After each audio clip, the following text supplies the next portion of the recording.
Hello everybody, this is the Retro Bear back once again on Commodore Corner. It's been a while since we've been in this part of town, just round the corner from Amstrad Avenue and over the road from Spectrum Street. I am here once again in the gaming pantry and hope you are all well, and sorry it's been so long since it's been a previous episode. This was game footage we recorded some weeks ago, just well, had a few things on, the old Euros and other bits and pieces in life and cars and work. So sorry it's been a while, but anyway, hopefully this will make up for it. Let's address the game in the room first of all. We have here Life Force on the NES running off my Xbox emulator. What a classic game that is. Incredibly difficult, will make you cry.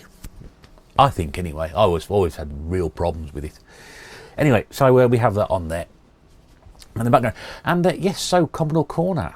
Fantastic to be back. And we've got 4 games for you today.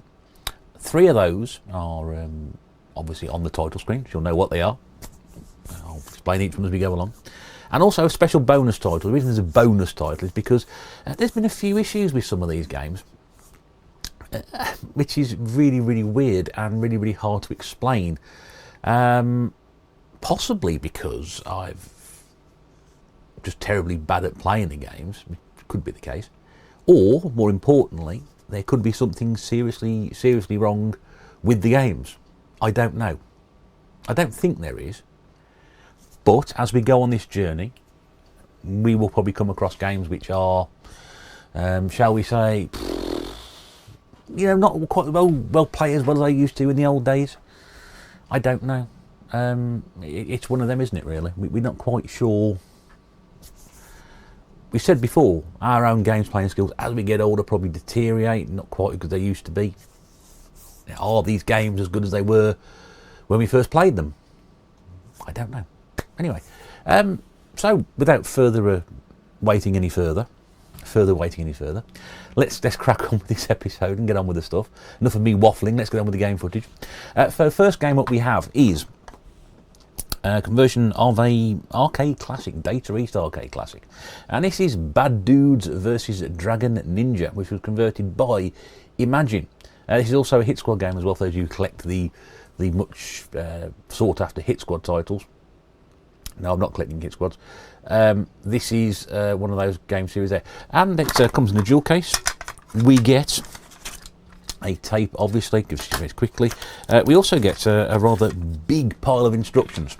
It's lovely to see these. This is the old sort of fold out 9-sheet A5 piece of paper that we get with it, and a broken case as well. No, we don't. The case is all right. And there's the back of it there. You can see some screenshots possibly, but as always, it says in the back here, these screenshots may or may not be the ones that you're actually going to be playing. Although I think actually in this case that they might actually be the Commodore 64 version. Anyway, you should see for yourself. As we put this away, let's have a look at some DragonNinja gameplay, shall we? So let's go to our first game, which is DragonNinja, as I quite rightly pointed out a moment ago before I led myself into the introduction of this video. If that makes any sense at all, then well done. This is the loading screen for DragonNinja. As you can hear in the background, we have the Ocean Loader playing, and that will bring back a lot of memories for a lot of people watching this. You obviously knew when you were loading an Ocean game up that this is the thing that you'll be getting, and I'm thankfully to say it's the Jonathan Dunn versions either 4 or 5, I can't remember which one this is. For me, he was always the one who produced the best quality music for the Commodore 64. So many great games that he's put music to. We've come across a couple already. This is another one, and the Ocean Loader as well. This version, I said 4 or 5, I'm not quite sure which one it is. For me, the definitive Ocean Loader music, and it was just a thrill, just excitement to hear this. For me, one of the great pieces of Commodore 64 computer music there ever has been. You may or may not agree with that one. If you don't, please do let me know, because it's always interesting to hear what other people say about these things and whether they have the same opinion or not. Anyway, let's move on to the game very, very quickly. We'll just do a quick jump forward here. So this is the loading screen once it's done, and again you can probably hear a little bit of Jonathan Dunn's music in the background. If you can't, obviously I've got it turned down a little bit. Bit of a disappointment, this particular tune, because it's very sort of I don't know, well, sort of plinky plonky oriental type-ish I'm not quite sure well, again, it may or may not be the original music, I don't know. Obviously you can see there Jonathan's done the music on it.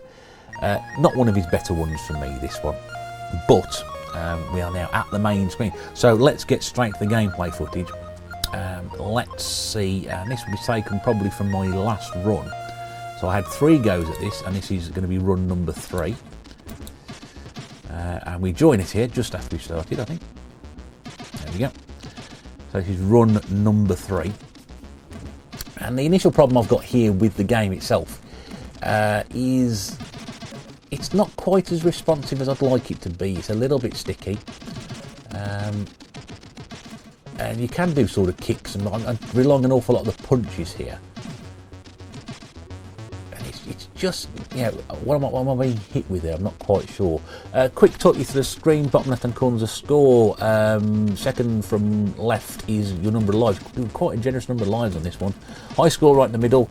Time for the level to be completed, and what level you're on the right hand side. I'm doing some side kicks there. It's quite good. And below that is your energy bar. So once that disappears, which we will do very, very shortly on the next hit I'm going to get, there we go. 1 life gone and back in again.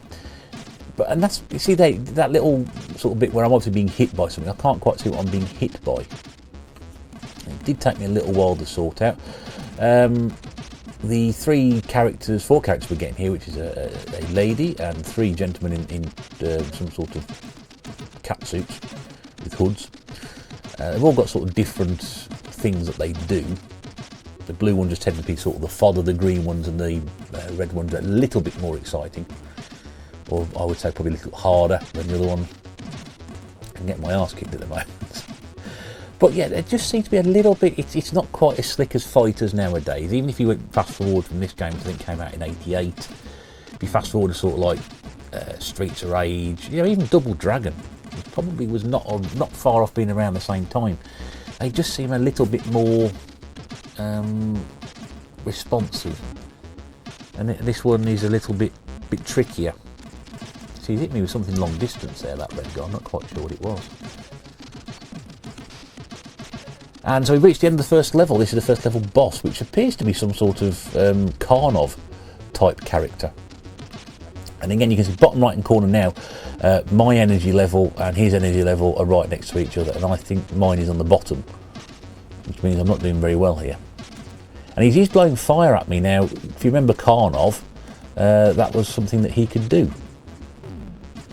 Yeah, there we go. So my energy level is on the bottom, but you carry on. He doesn't sort of reset if you die. You have to sort of like do the last bit again. It comes straight through. The other great thing about this game, it isn't a multi-load either. It's all loads in one. Well, at least the first couple of levels do anyway. There we go. End of the first level. We're now into level 2, which is at the back of a moving truck, and this is all rather good as well, isn't it? So rather exciting to see. You can jump off the lorry if you need to do so.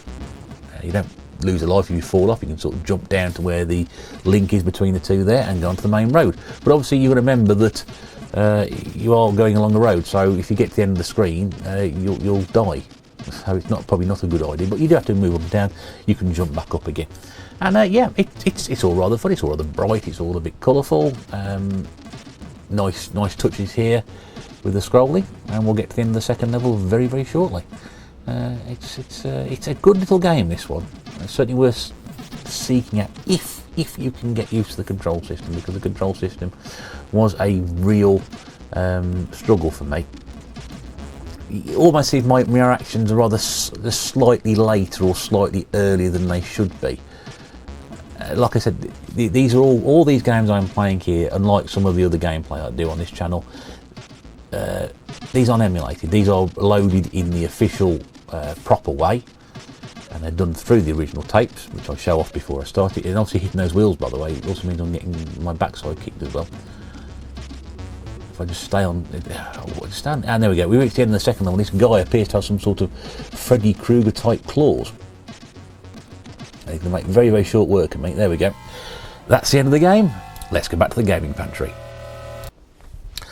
See, I quite enjoyed that. I think the biggest issue I've got of that is just how the game plays now. It's really difficult to explain if you've not played something like that before. and it's not quite as responsive as you'd like it to be because of the way we're used to games now. It's a little bit clunky, a little bit sticky, but as you can see, progress was made. So if you can make progress as you keep going along, you know, the sort of the difficulty level and the playable level starts to sort of the upward curve goes. I remember there was a magazine which was like a curve, sort of describe how, you know, a game would go, your sort of learning curve would sort of go like that, and then if you got really hard really quickly, it sort of drop straight off, or it would sort of bend like that, so you're getting a good learning curve. So you should be able to get a little further into the game. I got on about this one being quite hard, but the more time you put into it and you keep going back to it a little bit further, you get along each time, and that's progress. Oh, I'll have another go at that. That's what happened with DragonNinja. You know, kept going. So yeah, could I recommend DragonNinja? Yeah, I think it is, providing you're not expecting something which is going to be sort of like as responsive as, say, Final Fight or Streets of Rage. You're just not going to get that from the Commodore 64 version. I've never played it on another version, so I'm not entirely sure how that sort of works out elsewhere. Anyway, that's the good. Now let's get to the more difficult. I did say it right at the very start. Couple of games here which I played, which I don't know. I don't know whether it's me or whether it's the game or whatever. We have here Gremlin graphics games, Dark Fusion. Ignore the label where it says and Wizard Lair. I've got no idea. That was stuck on there when I bought this bundle years ago. I've never heard of Dark Fusion, so it's a new one on me. We get a tape as well. I'm going to show you the tape. You know we get the tapes. We get the tape game. And we get some instructions as well. Very nice to see. Interesting to say that the instructions do sort of note various things, but I'll come back to that after we've had a quick look at the game footage. There's a shot of the back. Now, I'm not quite sure how well regarded this game is.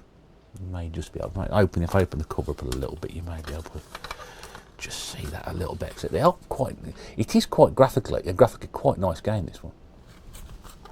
But I had terrible trouble with it. I will let the Retro Bear from 3 weeks ago, just after he played it, explain what's happened. And then we'll come back and talk about it afterwards. So this is Dark Fusion from Gremlin, and on loading you are confronted with this rather strange looking loading screen. I'm not entirely sure if he's crouching down there. Looks like he's where his knees position is. Very sort of strange position to be in, and that's it. I mean, as loading screens go, it's all very nice, isn't it? It gets to a certain point when it loads, possibly to the end of the tape, and then tells you to stop the tape and rewind it and then press play. So it's one of these, but it does sort of load everything in. I've never been a fan of that. I must admit, I didn't particularly enjoy those sort of games where you had to sort of load things in and then rewind the tape and start all over. Anyway, let's get some game footage.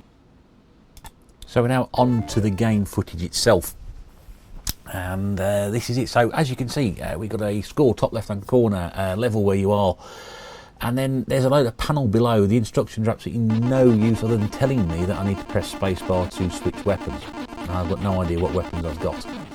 But if I click these little symbols here, it sort of puts things in the bottom right hand corner, bottom sort of screen. So I've got something which is a rocket.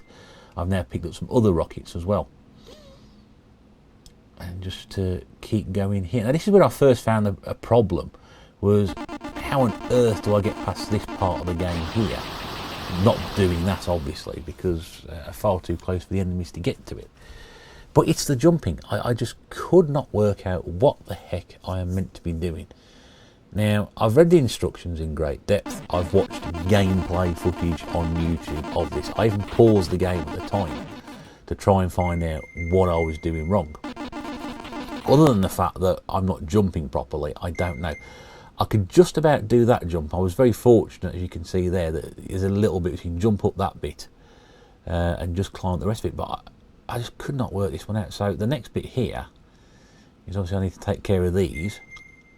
And there we go, done that. Pick up those bonuses there, avoid being shot at, and I need to jump up to that bit. And this is where I'm stuck. I just, how on earth do I get up there?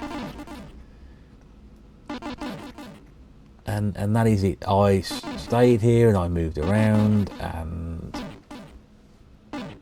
that is it. that is about as far as I've got. Sorry here for the footage speed to be corrupted. There we go, let's move on from there. Not sure what happened. So at the moment I've got the game paused, just trying to work out where I'm meant to be going. And that is as far as I got with Dark Fusion. I am really, really annoyed that that is where it ends. There should be much more to this game than there is. I just can't get the jump function to work. The instructions weren't really a lot of help, so if anybody out there knows how to play this, please do let me know. It's, as I said, I just couldn't get the bloody thing to jump. It just is absolutely, and I know it's not a problem with the game, so it's me. Because I've looked at YouTube footage. As I said, I've looked at YouTube footage for this game, and I just cannot see how this sort of goes. This works. I really don't. Those are the instructions I've got there, and they're all down this hand in 4 different languages. And so it says, you know, you select weapon by pressing the space bar, which I've always hated anyway. And then there's nothing to say about jumping. Up, down, left, right, and you can't do a super jump. And do you know what? I don't know. Maybe I must have been doing something wrong. But my joystick I was using, and I've probably joysticks in the past on previous episodes. The joystick I've been using is absolutely fine. It's worked fine on all the other games I'm playing here today. I just don't know what was wrong with it. So on that basis, I can't even say I can recommend that. I can't recommend that because I've got to go back and have a go at it. I was so disappointing when you come across something like that. And I'm not, I wasn't there for 5 minutes. I was there for probably the best part of 3/4 an hour to an hour, including loading it all in, trying to get the damn man to jump up, and it just wasn't happening. It was really, really complicated, so I can't really give that a grade. Obviously, I'm sure there's people out there probably, wet themselves laughing at that pathetic attempt to try and do something with Dark Fusion. If you manage to get on with it, tell me how to do it. But some games require double jumps. That one, I was doing everything, bang, bang, bang, press the fire button down, jumping, whatever. We'll come back to that one. Let's move on to the other disappointing game. You'll find out why there's a bonus game in here. Because I wasn't planning on doing all these, doing 4 this week. I wasn't planning on doing these 3 because where I'm in this particular box of stuff I'm going through, this would have taken me to the bottom of the box and move on to the next pile. But anyway, we'll have to do it slightly differently. This is the game I used to play an awful lot on the Amiga. So I'm very in favour of playing this game quite often. I thought, oh great, lovely, I didn't realise I had this tucked away somewhere. It's Lead Storm. Now, when this was converted to the Amiga, it was generally regarded as a good conversion of a very average arcade game. You find that an awful lot from this era. There were some unspectacular arcade games which got good conversions, but because they were unspectacular arcade games, the game itself was unspectacular no matter how good the conversion was. You can convert a fantastically brilliant, fantastically average arcade game, make it really, really as arcade perfect as possibly can do, and people say, meh, because meh is the response you got from the original arcades. The source material was terrible. If you can take a average arcade game, convert it and make it better, you're going to be making money. This is a futuristic racing game, so we're already in, because we like racing games. There's a tape, very blank looking tape there. Do we get any instructions with this one? Yes, we do. A little booklet, which I shall read out again afterwards, because there's some hilarious stuff on here. I really do think some of this stuff was quite funny. And again, this is a various shots of arcade sort of home conversions. I think the Commodore 64 is up by my thumb, which if I move, I'm going to drop the case there. I think that's where the Commodore 64 version is. I recognise the ones below them because I think they were the 16-bit ones. This was converted by, I'm going to say it's going to be converted by US Gold. Yes, US Gold, because US Gold had the Capcom. It's a Capcom game. Had the Capcom contract at the time. Which is what explains why most of the Capcom games have got converted, got either really, really rubbish conversions or the occasional piece of brilliance. So let's have a look at Lead Storm, shall we? So let's move on to Lead Storm then, which is a futuristic racing game from Capcom, converted by US Gold under their Go label. And we're just confronted with a loading screen, nothing particularly exciting to see here. And this is a really strange game experience because, like Dark Fusion, I am really struggling to find out what the hell's going on with this sort of game. We do get a fabulous title track though, which is going to come up very, very soon. And you can hear that in the background. It sounds very deep purpley. I better keep talking over in case I get a strike from YouTube thinking it is deep purple. Smoke on the water, it's not. And actually one of the great factors of this game, some really good music in it as well. It's just a shame that the game is a bit tricky to play. Let's get on with some gameplay footage because there's a couple of runs here I want to show you. I'll just knock that back a little bit, there we go, and we'll just get the sort of map screen up. So there's a map here, you've got capital which is down bottom left hand corner disappearing, and there's 4 stages you've got to get past. Once you get past those 4 little sort of stages, you then go on to the next bit and run. And I can't get past the first stage, I can't work out why. I am the red car, because the red car and the blue car did have a race.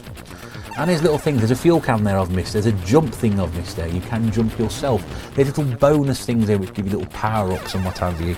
These little frog things grab the back of your car and slow you down. This is like an invincibility thing, so you just keep driving and keep avoiding those little things. So obviously that little robot man's going to slow me down a little bit there. There's a jump coming up very, very soon. There's a barrier there which bogs me around. I can't get past these people. Jump over that. Miss that there, grab a fuel can. It's so complicated to work out. Top left-hand corner is your time, middle is your score, E for energy. That probably is about where you are in terms of your vehicle's protection from explosion. Top right-hand corner, the speed. Below that, you've got the fuel. Now, this is where you might run out of fuel. If you run out of fuel, it's game over. And again, we've got some corruption on here. I'm not sure what's going on here with this today. That's really annoying. Let me just sort of try and fast forward a little bit. There we go. Sorry about that. So it's really annoying. So let's start again and have another go at this one. That's where I got 3 sort of parts into it. That's about as far as I got. So that's a high score table. It's really, really confusing as to what I'm meant to be doing. Am I meant to be keep the fuel can to keep my fuel up? Yes. But at the same time, I'm protecting my car from being hit and damaged and lose all my energy. So no, I'm not looking to do that either. So I keep getting to the same point in the game. Watch my fuel on the top right hand corner. Keep your eye on that because that is going to start dropping. And the problem is I've got with this game is it just moves a little bit too fast. So I can't, and the playing area is obviously quite small and the sprites are quite big, therefore if I've got things coming onto the screen like a fuel can, I need a better idea of where they're going to be. I know what you're going to say, it's muscle memory, you've got to try and remember that there's right at the very start there's a fuel can on the left hand side. But as you can see, I'm already about 2/3 of the way down and I've picked the fuel can up already. So it's really, there's another one there just before those jumps. But it didn't increase my fuel by a great amount. Now, do I go slower and conserve fuel? I really don't know. I don't remember this game being so difficult on the Amiga. It's really frustrating. Now, I've missed another one there. Is there going to be another fuel can before I get to the end of the level? I don't know. That's going to give me some energy, but that's not going to convert into fuel. I'll crash into the back of that truck, which doesn't help. I'm now in the red zone, I've hit it again. I just don't know where I'm going. And there's another fuel tank there, just there, right in the very far right hand corner, you probably missed it as well. And guess what? I've run out of fuel again. So these instructions, it's a troubleshooting guide, which is a 4-sided piece of paper, which is funny when you put a troubleshooting guide in here. Commodore 64, when the game is loading, do not move joystick control. And these are the things you had to try and do. I think probably the funniest thing I said, before attempting to load the game, make sure that your machine has just been turned on. We can't load the game because on the Commodore 64 you have to press the Commodore key and run shift stop, whatever it is. I can't control run shift stop. So you've got to press that before you load the bloody game in. Is the game cassette correct for your computer and are you loading the correct side? It has a load of stuff on there which basically implies you're a moron after they've taken your money. What can I say about Lead Storm? Well, cracking music. How they didn't quite get sued by Deep Purple for the music on the top screen, I don't know. They now sound like Smoke on the Water because that's what I was singing. Great music. Graphically, alright. I don't think it's anything special. The music was also good on the Amiga. About the Amiga, the music was really good on that as well. But I have got no idea why I just could not get past that first level. I was desperately trying to go through my shrapnel-encrusted brain. How did I do the Amiga version? I'm not running out of. Am I running out of time? Am I running out of energy? Am I running out of fuel? I'm running out of fuel, but the playing screen, it moves so fast. you know, you want a nice fast racing game, but you also want a decent playing area so you can actually see when the objects are coming on the track to move across. You can see a number of times there I kept missing fuel cans, which would have given me the extra fuel, which probably would have got me to the end. You can see I've got to the, you know, third point. I nearly got there, but on that game on the Amiga, I got a lot further with it. So I'm gonna have to go back. I'd like to go back and play that one. So, you know, I don't think it's a bad game. I think it's a good game. It's an old $2.99 price, like old W.H. Smith $2.99 price, like a bargain. That was $2.99. That'd been a full price game originally. So yeah, I think there's a good game in there, and I think it'd be worth going back to, provided I can work out what to be doing. So I can recommend that one. I can recommend that one. I'm sure somebody better than me will get some more out of it. So I thought, well, that's a bit of a crap week, isn't it? You know, I've got one game where I've enjoyed it, one game which I've enjoyed it, but I can't get very far with it, and one game I've got no idea what the controls are, and now I'm meant to do this, and now I'm meant to do that. So I thought, this is going to be a really crap episode, isn't it? Tell you what, I'll chuck in a bonus game, and I'm chucking a bonus game out of a different part of my collection, not the box I'm working through, because I thought, well, now I can wait there, and there wasn't anything. I thought, well, no, I'm not going to pick one of those because there's a couple of games in there which I know sort of follow on from each of the sequels, so I thought I'll leave that for the moment. I'll pick a random game. So what have I done? Well, I've gone into my Hit Squad collection. Yes. And I've pulled out Salamander, which the cleverest amongst you, well, people know what you're talking about, know that Salamander is actually this game right here, Life Force. When it got converted to the home systems, it was called Salamander for some bizarre reason. I don't know. And this isn't plain sailing either, because there's more problems with this one. But this is a Hit Squad game. For those of you collecting Hit Squads or want to start collecting Hit Squads, please don't, or maybe do, I don't know. I'd suppose suggest getting some sort of psychiatrist report first of all before you got into doing that. This is arcade number 17. You won't be able to read that because it's focusing there. Arcade 17. It's probably focused on David behind me. I'll put it up there. It'll sort of like, that's it. There we go. The ultimate indignity. David Birtle's been blanked out by a Commodore 64 game. There's a tape Salamander. That's the box. That's the back of it. There's some graphics in there as well, which you're not going to see because there's a glare on it, so I'll change hands. Again, I'm going to say it's probably going to be these are screenshots from different versions and formats, so that may not be what it is. But let's have a look at Salamander in action. So let's join me in the middle of my final run on this game. Just started the game, which gives me no loading screen or any idea that this game has loaded other than to turn the tape over. I tried so many different things, used both sides of the tape. One would work, one wouldn't. Tried a couple of different data cassette recorders. One loaded fine, which I'm using now obviously, one didn't. So we've managed to get some footage of it at least anyway, maybe a couple of goes through, but I'm not sure whether this version is absolutely fine, but it does seem the collision detection is somewhat off, which is rather unusual. I don't know whether that's the game itself, but we'll have to see.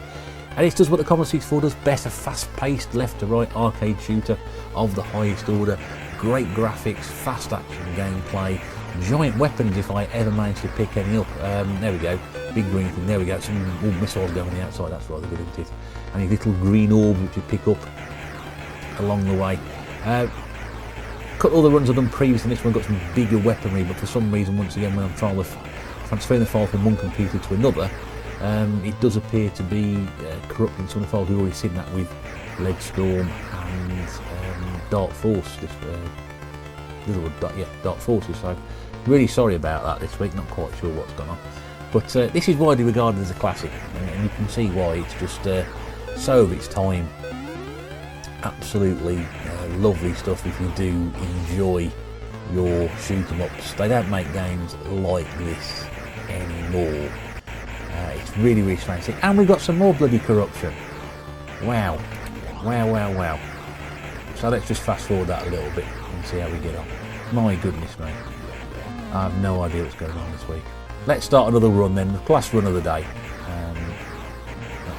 That corruption incident is nothing to do with the Commodore 64, it's to do with the video capturing footage, which up until now has worked pretty well, but as we do on this channel, plenty of technical difficulties. Here's some of the massive weapons you can see, which you pick up. This is Sonic Boom sort of type thing. You want a game like this where you've got a tiny craft with big weapons, lots of enemies to shoot. You can see what happens when you lose them, or you go right back to very basic stuff. But yeah, bonus game this week, Salamander. By far and away the most fun I've had this week. A strange old episode, I think you'll agree. So, after all these years, I have an iffy copy of Salamander. I knew I'd had an iffy copy of Salamander because I think when I first got my Commodore 64, it was one of the first games I actually sought out to play. Because I think everybody remembers saying you got tremendous reviews back in the day. I think even on the back of the box. No. But I always thought when it went black, nothing happened. I thought, well, that's not going to work, is it? And I tried this game. I said there, load it one side, loaded it the other, and it got this black screen. I thought, great, it's not loading. And by pressing the fire button, took me straight into the game. So all the title screen and the high score table, if there was one, wasn't there. It just went straight into the game. And I'm not sure the game was running as it should do.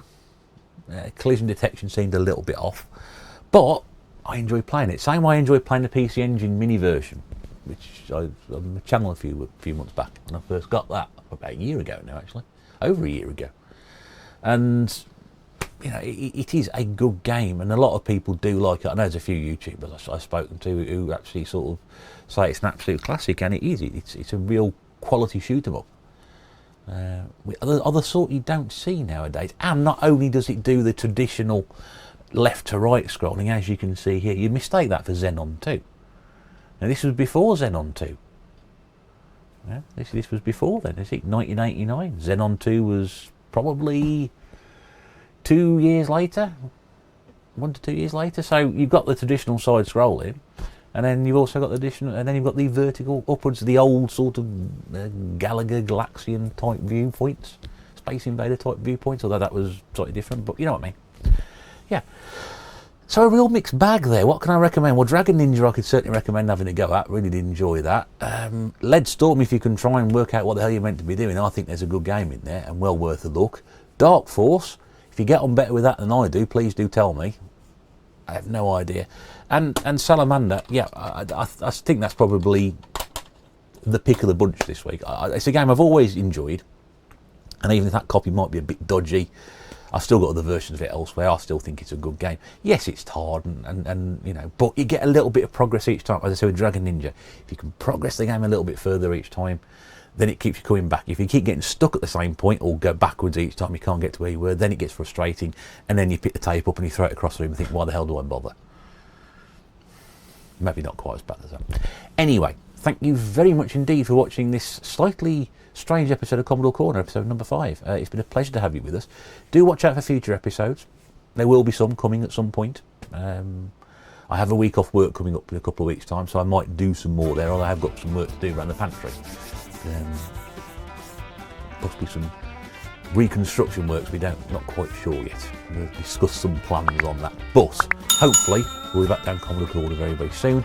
We may be stopping down some of the other streets and avenues that are close by as well, if I get the time to do so. Hopefully that'd be quite fun. I would quite enjoy doing that. Nice to have all three. In the meantime, it's Retro Bear saying thank you very much indeed for watching. Do take care, and we will see you again very, very soon. Take care. Bye-bye.